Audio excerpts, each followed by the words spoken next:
how do we, in the context of COVID-19, ensure that children who have been essentially pulled out of the workforce and really taken to better lives and better futures are not pulled back, or the next generation of younger children that we spoke about do not get sucked in because of this massive economic shift that has happened across the country and world.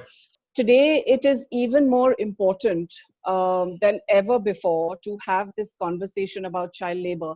And I say that quite consciously because, you know, what started as a health crisis with the COVID response, we know how quickly that has converted to an economic crisis. And I'm afraid that is already transferring or translating into some sort of social crisis as well. So the response now that as civil society organizations, we have to sort of think of is really to encompass all of these three elements. And child labor, unfortunately, is coming out as one of the key and critical issues that we need to tackle collectively, across a range of stakeholders, and we really need a coordinated response. So I really just want to highlight 4 points from, what we are seeing and what we know from our work of years on working with children in harmful situations or engaged in harmful work. I mean, the first thing is that if you're looking what you mentioned and what you referred to, Govind, that, this loss of livelihoods, loss of jobs, I mean, the estimates are many, but, I think they're saying that there are about 90 billion jobs that have been lost in just these few months in India itself, has pushed families, unfortunately, back into poverty. So even those who were living on the fringes have been pushed much deeper back into poverty. We have done in Save the Children, we've done a very rapid assessment across some of our project areas, and we have found that food insecurity is certainly a big concern for about 80% of the families. But 30% of the families who we spoke to have said that they've already resorted to distress measures just to feed themselves, which means that they're already either taking loans at very high rates or they're selling off personal assets, which means that they have they have eaten their way out of their savings continually. And the direct impact of this, unfortunately, is going to be on the children, where one of the coping mechanisms and coping strategies, unfortunately, for families at this point of time is going to be to find whatever source of income that they can, and therefore involving or engaging the children in any form of work that might be available. The second thing I think that is critical is, the disruption that has happened to learning and education. And for the kind of children that we work with, those who are living anyway at the fringes and are among the most marginalized, this whole access to digital learning and online technology is not happening. And we know now that, and we've known from years of research, that it's not just poverty which forces or pushes children into labor. It is also the absence of or lack of quality basic education or learning opportunities for these children. So one is that there is this immediate sort of no opportunity for learning or education. But even going forward, we don't really know what is going to happen with the entire sector. There is all this conversation about moving it to a tech-based platform. And we know that that is going to leave out large numbers of children anyway, which means that the options that will then be available for the families is to send them to work, right? If there's no option for school or learning. The third thing that has happened in these few months is that we have seen in some states that there's been a relaxation of some form in some of the labor laws or some of the regulations. And unfortunately, this includes, sort of increasing the number of hours, but most importantly, the absence of any form of sort of inspection or regulation mechanism. And we know that if families are anyway forced to look at any form of livelihood, however terrible they are, they will go for it. And the impact of that is likely to be on the children, because there will be no one really who's checking to see whether these small establishments or factories are engaging children or not on their premises. And we really see that as a big risk or a threat at this point of time. And then the fourth piece, I think, from the business side of things is because there has been such a significant drop in demand, businesses are facing losses. They will, once they start coming back, try to look at ways in which they can get cheap labor. And there is no form of labor that is cheaper than children. So I think if we are thinking of it, of these four factors outside of the health impact that COVID has had, outside of the immediate impact of the loss of livelihoods and jobs that it's having on the families and the food security piece, we're already, I think, beginning to move in the direction of this one major aspect of children now being forced out of school, forced out of learning, and forced into various forms of harmful or hazardous work. We are standing on a threshold of a world which is going to be very, very different from what we are used to in the past. I also feel this is a time when the trickle down capitalist economic theory has really sort of, reached a point where it cannot revive itself, which means that there are going to be cases of further disruptions in the way the global economic markets have run. Why is this important? This is important because somewhere within a country like India, we are seeing, I would say, a conflict between our constitutional values, which talk about a socialist, republic, and the way a market, a purely market-driven force, shapes what lives and livelihoods and society should be, particularly where there isn't a moral or a constitutional safeguard to make sure that the direction in which this is heading is really what we want to see. So what is important here is, and I don't remember who said this, but said this very wisely, that if you want to know the future of your nation, pay attention to the situation of your 10-year-olds in the country today. And so in a COVID pandemic situation where we are seeing increasing vulnerabilities, including in middle class families, so you can just imagine what it is going down the rung. We are talking about a nation with a huge population, which is basically staring into a long-term economic and social uncertainty, where some of the basic fundamentals one took for granted, for example, education, access to schools, in the case of children, many of them access to one midday meal. So talking about things like, if everything is going to be on a tech platform, how is the child going to get the meal? And really the broader questions about who is pushing technology as an answer to everything. The problem with this world is, and I go back to what Einstein said very, very wisely, that you cannot find solutions for problems at the same level of consciousness that created them in the first place. The current thinking and consciousness of the last 40 years of this economic model has created the mess that we see the globe in. The virus is only a manifestation of how dysfunctional we have become as a human species. And if we do not go back to the basic fundamental drawing board of what we want to envision for our nation, for our people, and we continue with band-aids and just addressing symptoms, we are not going to get anywhere. And I don't think we have that bandwidth, because imagine a scenario where people from hunger, without having access to resources. Vidisha, you're absolutely right. People we speak to in the villages talk about how they're taking loans now back from the money lenders at 25% interest. I mean, we seem to have gone back by 2 decades. I mean, the pandemic was an issue in itself, but there is so much of unnecessary suffering that has been perpetuated in the name of this entire fear around the pandemic. ज्यादा problem यहाँ पे यही देखने को मिली थी corona virus में, क्योंकि जैसे कि सब लोगों को पता है कि सब लोग भूखे मर गए, क्योंकि लोगों को काम नहीं हुआ, वो काम नहीं कर पा रहे थे ग्राउंड पे, या कोई भी काम था तो सब लोग प्राइवेट सेक्टर में काम करते थे, वहां से उनको प्राइवेट कंपनी से निकाल दिया गया, तो उसकी वजह से उनको बहुत सारी प्रॉब्लम्स हुई।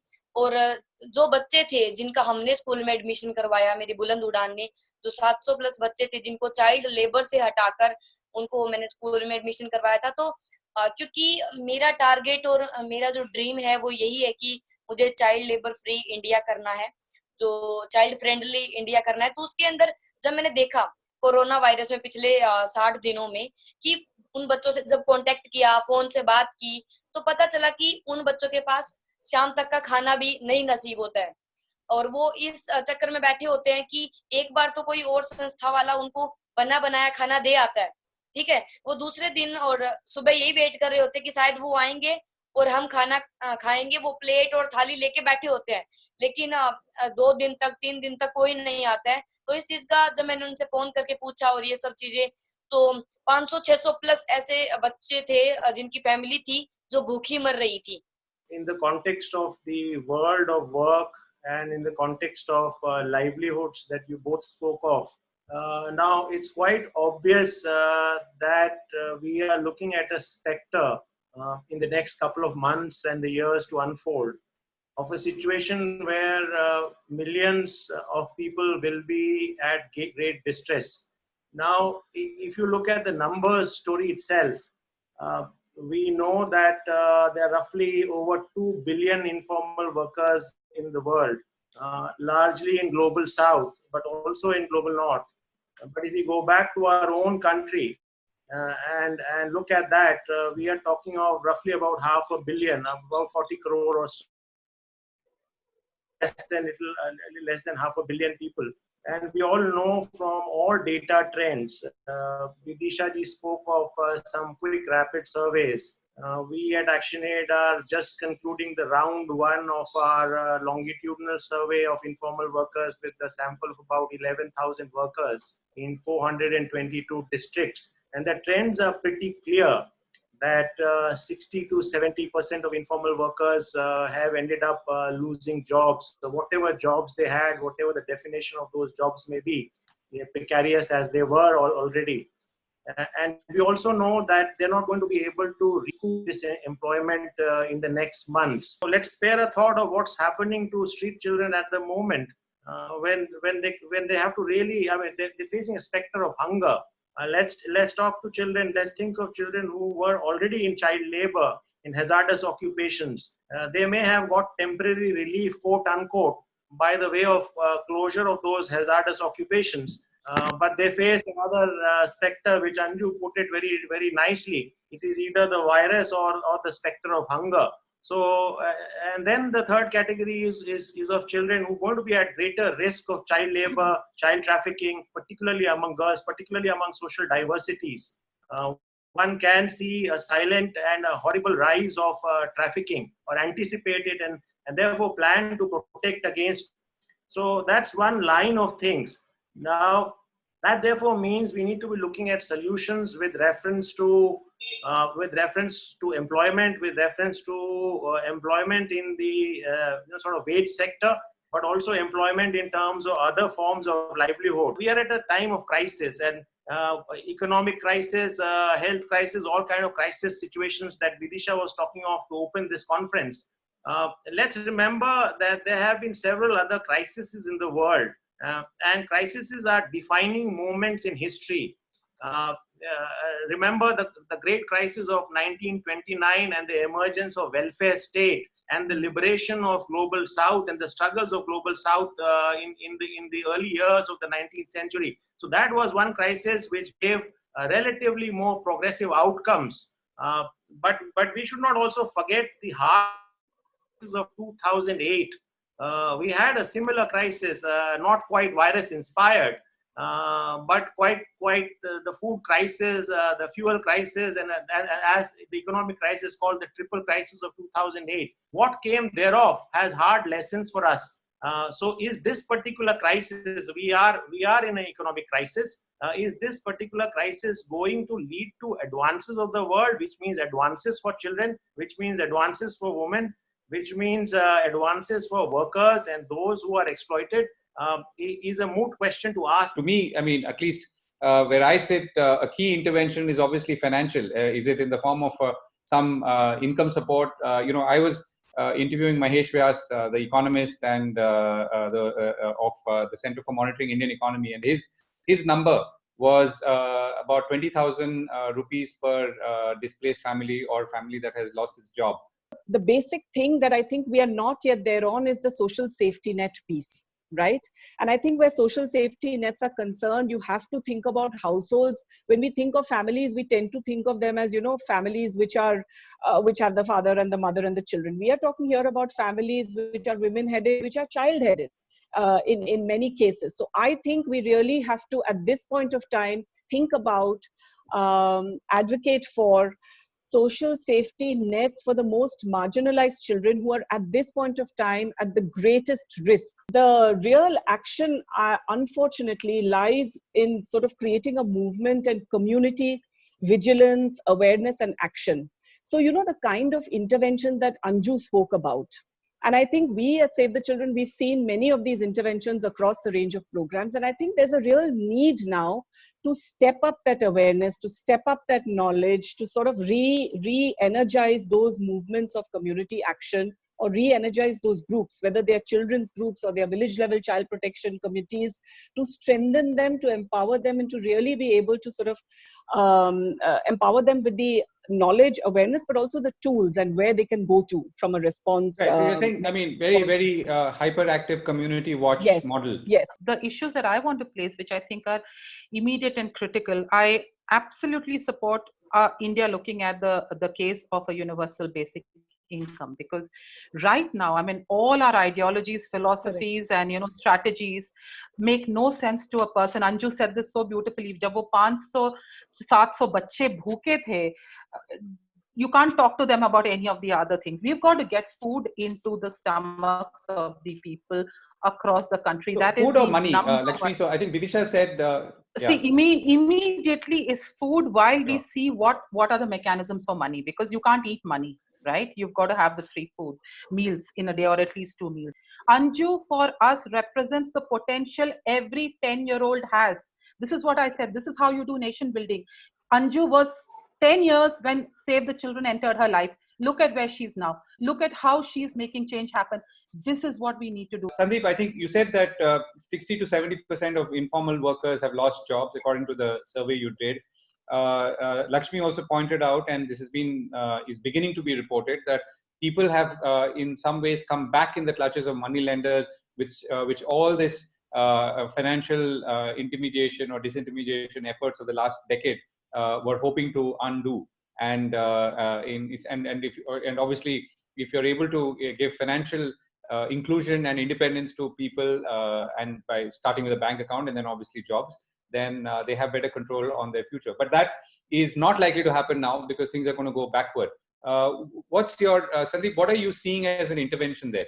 From ActionAid, we have been making a demand of 500 rupees per day, and that is what we wrote to the Economic Task Force. So, which therefore means 15,000. That you are talking of at least 15,000 rupees per worker. The ideal question is about 18,000 rupees per worker. Now, assuming a family of 2 adult workers, and that's only an assumption, we're talking of somewhere around 30,000 per month, or 14. Depending, of course, these are debatable issues and one can negotiate. But that's what we're talking of. We're not talking of, otherwise it's peanuts. 1,000 rupees or 2,000 rupees doesn't mean nothing. So you need to do significant income transfers for the 3 or 4 month period. We have to protect children in difficult circumstances. That will be my first proposal, and it's pretty clear how. And protection can only be done in decentralized manners, involving the panchayats, involving the child protection committees, involving the school committees. So I think that needs to be the focus today, for all the girls, for all the children, for all the children without adult care and protection, for all the other children in difficult circumstances. First formula is to ensure protection for those children, making the decentralized systems working with those decentralized systems. Okay. So that's what I would say with reference to the question of child labor in my 30 seconds. Okay, Lakshmi? Okay, I think we have to use Anju as a national champion, do a whole campaign of what Make in India really means. How do we make the future of children in India? So really use the Make in India, Made in India campaign, and put that, juxtapose that with the issues of children, and have these positive examples of children with hope and resilience, and so that people looking for what is to be done can actually work their way back and understand what it took to give a child like Anju that future. So I think we've got a great a role model here, and we just have to expand, and the media has to take this at every level across, whether it's FM, whether it's newspapers, whether it's ads, whether it is people like Anju with the Prime Minister downstairs, downwards. We've got to have this as a huge campaign over the next 12 to 24 months. Right. Then we're going to have a different conversation. Right. Speaking of the Prime Minister, I mean, I know we didn't get time, but the 6 organizations have written to the Prime Minister saying that he should review the relaxation of labor legislations, and that, of course, includes Save Our Children. So we've not had the time for it, but Vidisha, your last word before we close.